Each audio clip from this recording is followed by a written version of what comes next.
Well, believe it or not, Airbus is starting up their very own airline.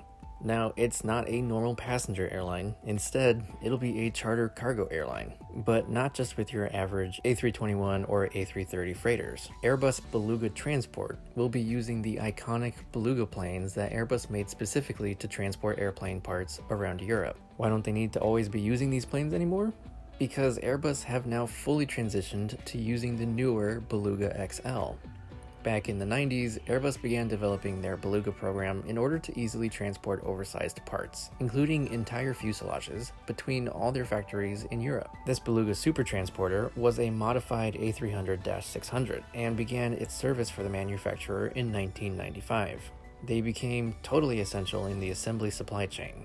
In the 2010s, Airbus knew they could make an even bigger Beluga if they developed a program on top of their newer A330s. And so they did. And in 2018, the Beluga XL entered into service.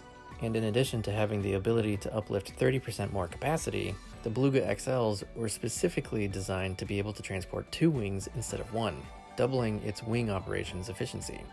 In addition, these XLs will be able to fly transatlantic, which will allow Airbus's Defense and Space Division to transport satellites to launch sites in-house instead of hiring a third party.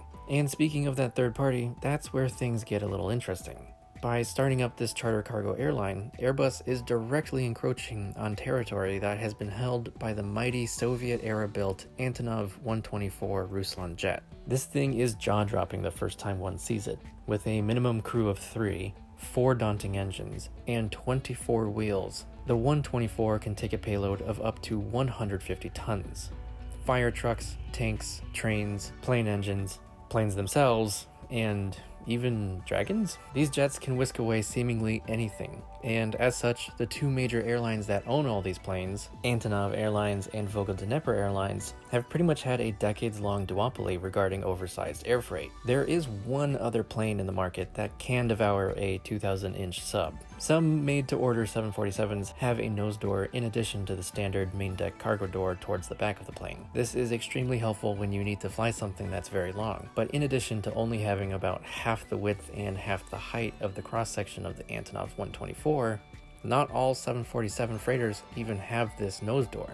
And there are no 747 operators that are fully focused on just having charter availability, unlike Antonov Airlines and Volga-Dnepr. That's why these two have had a duopoly in this segment of air freight. If you needed to move something big fast, you probably had no choice but to book the 124. Enter the Beluga. This funny-looking airplane's cross-section does not only compete with the 124s, but in fact exceeds it.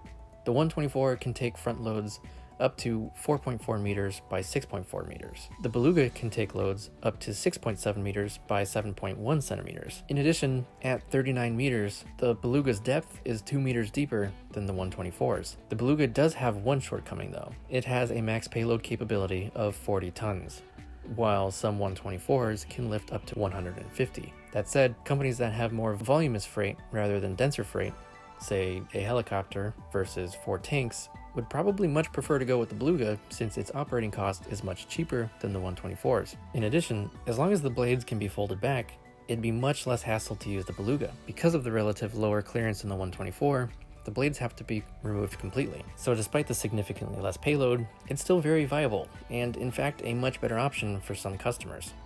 There are currently at least 10 Antonov 124s active globally. Airbus seems to want to eventually offer all 5 Beluga STs to the market. At least one is already completely dedicated to the new venture, which officially began in late 2021. There has been all sorts of cool cargo news recently, from new freighter launches, conversion orders, and even news that FedEx has chosen its next jet aircraft.